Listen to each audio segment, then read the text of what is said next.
ہمارے معاشرے میں لڑکی کا پیدا ہونا عیب سمجھا جاتا تھا، بچیوں کو دفن کیا جاتا تھا۔ اپنے ہاتھ سے میں نے گڑھا کھودا اور اس بچی کو میں نے گڑھے میں ڈال دیا۔ ہمارے معاشرے میں لڑکی کا پیدا ہونا عیب سمجھا جاتا تھا۔ جس گھر میں لڑکی پیدا ہو جائے وہ گھر سے باہر نہیں نکلتا تھا، شرم سے منہ چھپاتا تھا، اس لیے کہ کسی کو داماد بنانا وہ اپنے لیے تذلیل سمجھتے تھے، ذلت والا کام سمجھتے۔ وہ صحابی کہتے ہیں اس ذلت کی وجہ سے، اس تذلیل آمیز لہجے کو جو معاشرے میں نے دیکھا ہے، اس کی بنیاد پر میں نے خود اپنے ہاتھ سے میری 6 بیٹیوں کو دفن کیا ہے۔ 6 بیٹیوں کو میں نے زندہ قبر کے اندر دفن کیا ہے۔ 5 تو ایسی تھی کہ پیدا ہوتے ہی دفن ہو گئی، 6ٹھی ایسی کہ میری غیر موجودگی میں پیدا ہوئی، کچھ بڑی ہو گئی، اس کی ماں نے دفن نہیں کیا تھا، چھپا رکھ لیا تھا، لیکن بعد میں جب مجھے خبر ہو گئی تو وہ کچھ آواز نکالنے کے قابل ہو گئی تھی، بات کرنے کے قابل ہو گئی تھی۔ السلام علیکم ورحمۃ اللہ وبرکاتہ۔ امید ہے آپ سب خیریت سے ہوں گے۔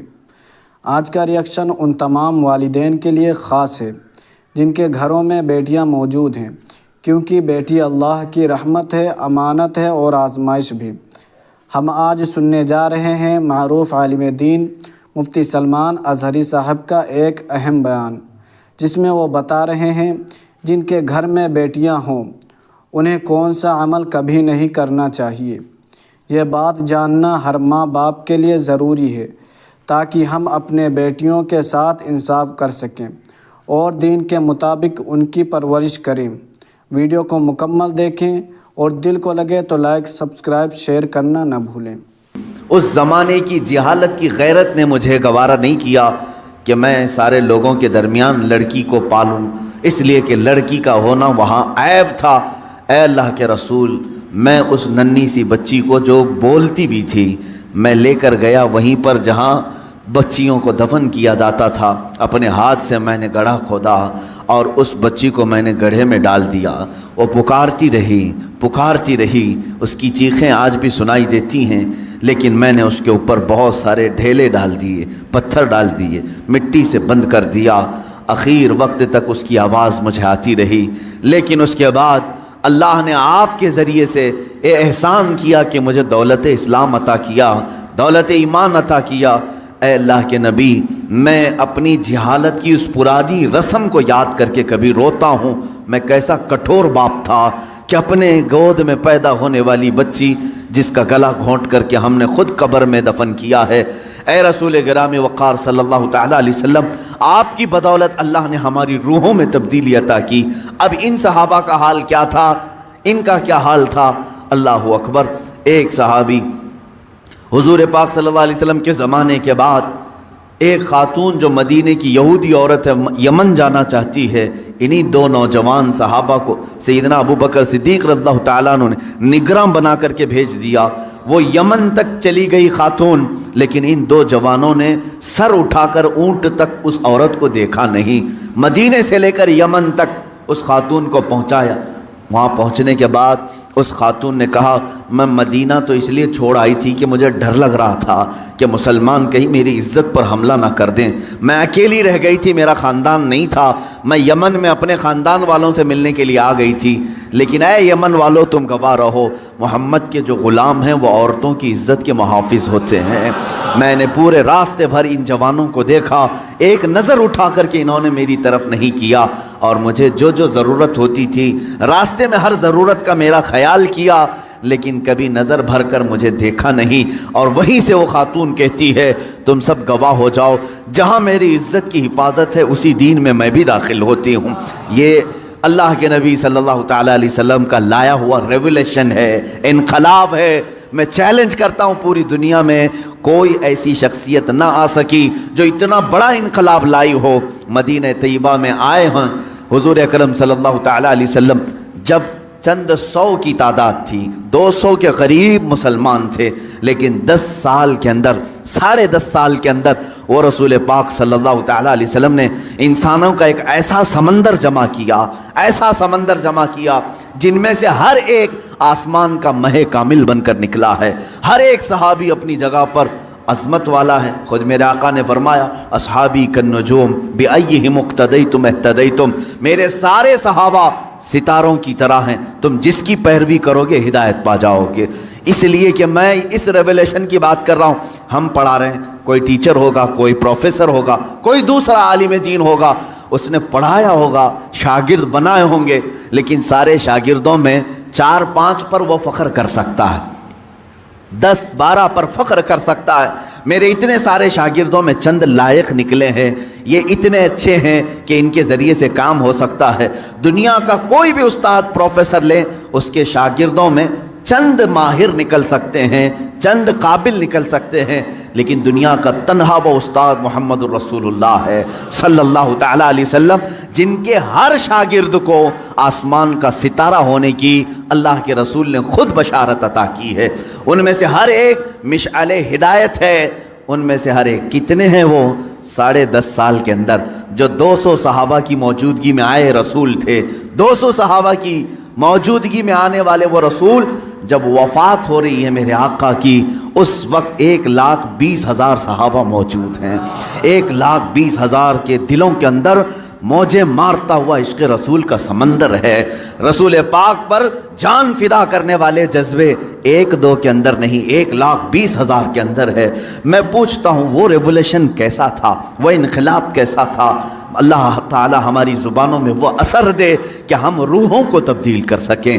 جسم بدلنے والی جماعتیں بہت آئیں، جسم کو تبدیل کرنے والی بہت ساری تنظیمیں آئیں. اے اللہ ہمارے درمیان وہ کوئی قائد بھیج، ایسا کوئی شیخ ہو جو میرے چہرے کو نہیں میرے دل کو تبدیل کر دے. ہمیشہ دعا بھی یہی کرتے رہو، اس لیے کہ آج زمانہ فتن کا ایسا ہے کہ لوگ تمہیں ہر طرح سے اوپر سے بدل کر کے رکھ سکتے ہیں. ظاہر سی بات ہے ڈسپلن کے اعتبار سے ہمارے سب کے کپڑے ایک ہو سکتے ہیں، ٹوپیاں ایک ہو سکتی ہیں، جوتے ایک ہو سکتے ہیں، ہم ظاہری زیب و زینت کو سنوار تو سکتے ہیں.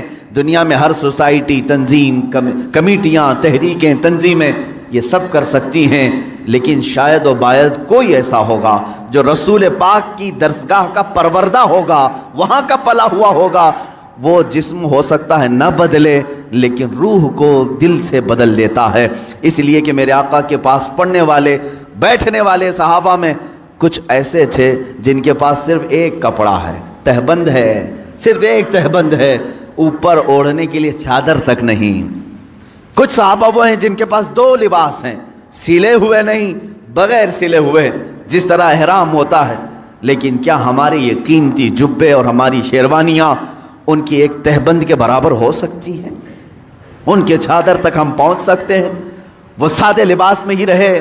اس لیے کہ میرے آقا صلی اللہ تعالیٰ علیہ وسلم نے جو ریولیشن، جو انقلاب لایا، وہ کپڑوں کا انقلاب نہیں تھا، وہ روح کا انقلاب تھا، روح کا انقلاب تھا. آپ دیکھیں 3 دن میں 1 مرتبہ 1 کھجور کی گھٹلی چوس کر رہنے والے ابو ہریرہ جب رسول پاک کی بارگاہ سے نکلتے ہیں، علم کا اتنا ذخیرہ کہ آج شریعت اسلامیہ کے 80 لاکھ کے قریب مسائل حضرت ابو ہریرہ سے روایت کیے ہوئے ہیں، حدیثیں ان سے روایت کی ہوئی ہیں. وہ اپنا گھر بار چھوڑ کر کے آنے والے ایک صحابی رسول، حضور کے ایک شاگرد کا یہ حال ہے. عبداللہ ابن عباس رضی اللہ تعالیٰ چھوٹی عمر کے ہیں، ابھی حضور کو زیادہ زمانہ انہوں نے نہیں پایا، بچپن میں حضور پاک صلی اللہ تعالیٰ علیہ وسلم کے پاس رہے. آپ کی عمر غالباً 12-13 سال تھی جب حضور وفات پا چکے تھے. 13 سال کا یہ شاگرد، لیکن جب قرآن اٹھاتے ہیں تو کہتے ہیں اے لوگو، قرآن کا اللہ نے مجھے اتنا علم دیا ہے کہ اگر میرے اونٹ کے گلے کی رسی بھی گم ہو جائے میں قرآن سے تلاش کر سکتا ہوں، میں قرآن سے ڈھونڈ سکتا ہوں. اللہ رب العزت نے علم کا سمندر عطا کیا. 13 سال کی شاگرد کے اندر علم کا وہ سمندر. اور حیدر کرار کی بات نہ پوچھو، مولا علی کرم اللہ وجہہ الکریم حضور پاک کے وہ پروردہ ہیں. قرآن پاک تو دور کی بات، حضرت علی کرم اللہ وجہہ الکریم فرماتے صرف اگر میں سورہ فاتحہ کی تفسیر لکھوں تو تفسیر اتنی زیادہ ہو جائے گی کہ 70 اونٹوں کو بوجھل کرنا پڑ جائے، 70 اونٹوں پر یہ تفسیر رکھنی پڑے. ایک سورہ فاتحہ کی تفسیر. وہ رسول پاک صلی اللہ تعالیٰ علیہ وسلم نے علم کے کون سے ذخیرے ان کے سامنے کھولے تھے، کون سے خزانے کھولے تھے. آج افسوس اسی بات کا، آج کی میلاد میں یہ کہنا چاہوں گا، بڑے افسوس کے ساتھ میں کہتا ہوں، اس رسول پاک کا سب سے بڑا انقلاب علم کا انقلاب تھا، لیکن 14 صدیوں کے بعد سب سے زیادہ جاہل اسی رسول کی امت نظر آ رہی ہے، سب سے زیادہ بے پڑھی لکھی یہی قوم نظر آتی ہے، ان پڑھوں میں ہمارا شمار، نہ لکھنے والوں میں ہمارا شمار، اکثر تھمب امپریشن والے بہت ہمارے درمیان۔ یہ تو امت مسلمہ حضور پاک صلی اللہ تعالیٰ علیہ وسلم کے لائے ہوئے نقش پر نہیں ہے، بلکہ وہاں تو یہ حال تھا کہ باہر یورپ کے لوگ رسول پاک کے شاگردوں کو دیکھ کر فخر کرتے تھے، وہاں کا ہر بچہ لکھنا پڑھنا جانتا ہے۔ یورپ میں تو صرف بادشاہوں کے بچے لکھنا پڑھنا جانتے تھے، عام لوگوں کا تو تعلیم کا حق بھی نہیں تھا، جو رائٹس آف ایجوکیشن ہوتا ہے یورپ میں یہ تھا ہی نہیں، وہاں صرف اور صرف مالداروں کے پاس تھا۔ رسول پاک صلی اللہ علیہ وسلم نے ہر گھر کو تعلیم حاصل کرنے کا حق دیا، بلکہ یوں فرمایا طلب العلم فریضۃ علی کل مسلم و مسلمہ، ہر مسلمان مرد اور عورت پر علم کا حاصل کرنا فرض ہے، فرض قرار دیا۔ تم اپنی زندگی کیسے گزارو گے، اللہ رب العزت کی رضا کیسے حاصل کرو گے، کتنی چیزیں تمہارے لیے حلال ہیں، کتنی چیزیں تمہارے لیے حرام ہیں، یہ سیکھنا تمہارے اوپر فرض ہے۔ آج حیرت کی بات ہے، ہم میں سے اگر 1000 ہوں تو شاید ایک ان کے بیچ میں عالم ہوگا، یا اس سے بھی کم نسبت ہوگی، جو مسائل جانتا ہو، لوگوں کو مسائل بتا سکے، ورنہ عوام الناس کا حال تو یہ ہے، انہیں حرام کی طرف بھی بلائیں تب بھی عمل کر لے، حلال کی طرف بلائیں تب بھی عمل کر لے۔ حاطب اللیل اس کو کہا گیا ہے، رات میں لکڑیاں جمع کرنے والے کی مثال جاہل کی ہے، جاہل آدمی رات کو لکڑیاں جمع کرنے والے کی طرح ہے۔ حدیث پاک میں ملتا ہے، کیوں؟ رات میں ٹوکرا لے کر جو لکڑیاں جمع کرتا ہے اسے دکھتا تو کچھ نہیں، لکڑیاں بھی رکھتا ہے، کنکر بھی، پتھر بھی، جو ہاتھ میں آئے گوبر بھی، سب ڈال لے گا اپنے ٹوکرے میں، اسے پتہ ہی نہیں ہے کیا جمع کر رہا ہے۔ جاہل کی مثال ایسی ہے، حلال بھی کرے گا، حرام بھی کرے گا، واجب بھی کرے گا، مکروہ بھی کرے گا، سب کچھ کر جائے گا، اسے پتہ ہی نہیں ہے۔ جہالت اسلام کے لیے سب سے بڑا داغ ہے، اس لیے آپ دیکھتے ہیں کبھی حضور صلی اللہ تعالیٰ علیہ وسلم کے زمانے کے بعد کے زمانے کو دور اسلام کہتے ہیں، اور اس سے پہلے والے زمانے کو دور جہالت کہتے ہیں۔ اسلام کا اپوزٹ ہے دور جہالت، ہونا تو یہ چاہیے کہ اسلام سے پہلے کفر ہو، اسلام کا اپوزٹ تو کفر ہے، لیکن یہاں اتنا اپوز کیا گیا ہے جہالت کو کہ اسلام کا اگر سب سے بڑا اپوزٹ کچھ ہے تو جہالت ہے، نہ جاننا، علم کا نہ ہونا، یہ اسلام کا بالکل اپوزٹ ہے۔ اس اپوزٹ کو تم اپنے سینوں میں پال کر رکھے ہو۔ آج بچوں کو تعلیم سے دور رکھنا، اپنے گھروں کو علمی ماحول سے دور رکھنا، یہی تو ایک وجہ ہے کہ جو ہمارے معاشرے میں آتا ہے اپنا رنگ جمانے کی کوشش کرتا ہے اور جم بھی جاتا ہے۔ وجہ صرف اور صرف یہ جہالت۔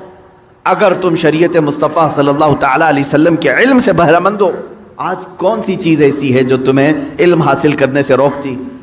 کون سی چیز ہے؟ اگر تم شکایت کرتے ہو مدرسے نہیں ہیں، اگر تم شکایت کرتے ہو علماء نہیں ہیں، اگر تم شکایت کرتے ہو استاد نہیں ہیں، تم سب کے ہاتھوں میں آج موبائل انٹرنیٹ کے ساتھ آیا ہوا ہے، اس میں ساری کی ساری کتابیں اسلامی موجود ہیں، قرآن کی ساری تفاسیر ہیں، حدیث کی ساری کتابیں ہیں، اور اگر تم کہو کہ عربی نہ سمجھ میں آئے، ٹرانسلیٹڈ چیزیں موجود ہیں۔ خود میرے عزیزو، ہمارے پاس جو لائبریری ہے، ایک چھوٹا سا ایپ ہوگا، 32,000 کتابیں ایک موبائل میں لے کے ہم چلتے ہیں، جب ضرورت ہو کتاب کھولی پڑھ لیا۔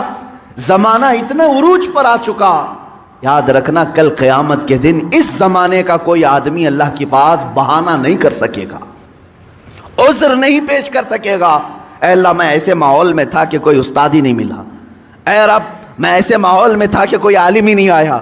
تم تو عذر نہیں کر سکو گے، کم سے کم یہ بات یاد رکھو، پکڑ ہوگی، کیونکہ رب تبارک و تعالیٰ یہ فرمائے گا میں نے تو اپنا رسول بھیجا تھا اس لیے کہ علم عام ہو، تم نے تو علم کے سارے دروازے بند کر لیے، سارے دروازے بند کر لیے۔ عزیزان گرامی وقار، اس ریولوشن کی میں بات کر رہا ہوں جو علمی انقلاب تھا، روحانی انقلاب تھا۔